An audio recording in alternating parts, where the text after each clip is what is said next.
Good afternoon. Welcome to Long Live Third Parties Podcast. Free Press Media Press Inc., a publisher of third-party books, sponsors this podcast. I am Andrew Bouchard. Friends, what is good with third parties? How are the third parties going? What are you doing to advance them? I have a matter to discuss today. Because we want to do the right thing while advancing third parties, I want to be on top of the laws. Therefore, recently, I looked at the rules on the Federal Election Commission site, www.fec.gov. Some of the rules surprised me, and they also confused me. Therefore, I made a document describing my understanding of these rules. It is very confusing. Still, we want to understand and comply the best we can. Therefore, I present to you the following. So keep this in mind as we're advancing third parties. One thing that is definitely clear is direct financial contributions. The FEC says you cannot make direct financial contributions to candidates and or parties. As a company. It can be big or small, profit or non-profit. So therefore, if you think this only applies to big corporations, it also applies to small corporations. Some small businesses out there are small corporations. And it also seems to apply to non-profit corporations. Since, although you may not think that is the case, when non-profits form with the state, they are in essence incorporating. So a nonprofit may be the opposite of a corporation in some ways, but they're still considered a corporation. That is something we need to keep in mind. You cannot, as an organization, as a company, as a corporation, make direct financial contributions. However, individuals who belong can, in their individual capacity, make contributions to candidates and parties as much as they like, as long as it complies with all the other regulations.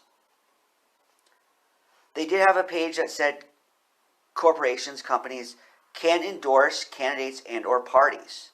That's good. One thing that confused me was another regulation. It says they can possibly engage in what they call electioneering activities. I say depending on the circumstances. There was this case I read about called Citizens United. Wikipedia has a summary of it, among other places. In essence, these articles say what happened there was this group called Citizens United had a video they made about Hillary Clinton right before the election. It was close to the election, and therefore the FEC and these government agencies said you can't do that. That's against finance laws, campaign finance rules. But they took it to court, and ultimately the court decided they can do that because it's free speech. So that is appropriate here because we are in the business of communication. Many of these companies, we have these small companies, so we want to communicate on behalf of third parties. The other thing that surprised me was what they call use of resources. And these resources aren't always obvious. Sometimes if you have a free resource that doesn't cost you any money, you may not think of it as a resource. But the way I'm reading this, they do restrict this. What it says in the FEC website is you can offer your resources. Maybe if you're a company that has office space, you can do phone banks or whatever, as long as you make the candidates or parties give you money in exchange for it.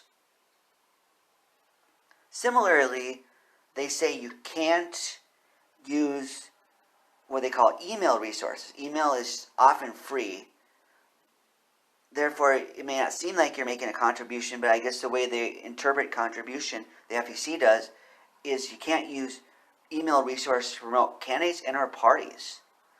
This seems very restrictive. And the page I read there was confusing to me. Still, I want to do the right thing, and I trust you want to do the right thing. Therefore, we need to restrict this as much as possible. And I looked at the activities that our company does, and I realized we better suspend some of them so we make sure we comply with this. The FEC website also says we can engage as companies in commercial transactions as long as these are about getting money for the company rather than, as they say, quote, to influence elections. As a book publisher, this is something that applies to us. Definitely. We have written books about third parties and the issues. So obviously, that's a form of speech, and the government couldn't say you can't do that. So we are allowed to have these types of transactions, thankfully. I imagine people who make bumper stickers or political signs may sell these things, and they're okay too, because their main purpose is to make money. We want to make money. Sure, as a small business, we want to make money. So the FEC allows that. I'm not sure how they determine some of these borderline cases, how you can determine whether a commercial transaction is primarily for commercial purposes or to influence elections, since any transaction can indirectly influence elections. I also like to have read on this site that says you can, quote, blog about candidates and or parties. Fortunately, that's good. I didn't see anything about social media. Maybe I didn't get to that point, but I'm interpreting blogging as social media. So if you're a company and you have any political bent like we do, then it sounds like you're okay with blogging about it or posting social media posts. And social media posts are the equivalent to blogging. Some call Twitter microblogging. Therefore, friends, let us comply. What do you think about this? What is your understanding? Do you have other resources, interpretations of campaign finance laws? Do you have handouts you've given out to other third parties? Let me know. We want to do the right thing while advancing third parties. There are constraints about what type of form you are by law. Therefore, as a book company, according to this, and perhaps other laws, there are things we can and cannot do. So we want to stay in the box we have for us so we can maximize our mission while not detracting from other worthy objectives. So friends, let's do this. As you go about your day, think about how will you advance third parties. Of course, in the box you're put in, as in your legal lane.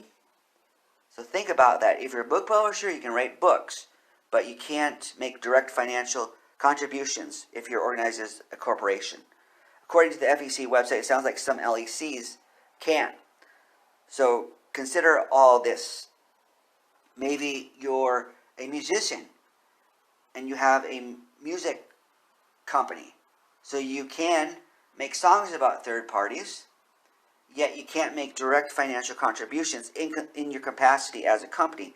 The singer can use their personal funds to donate to third parties. So friends, this makes sense. Let us keep doing the right thing while advancing our missions. Long live third parties. Goodbye.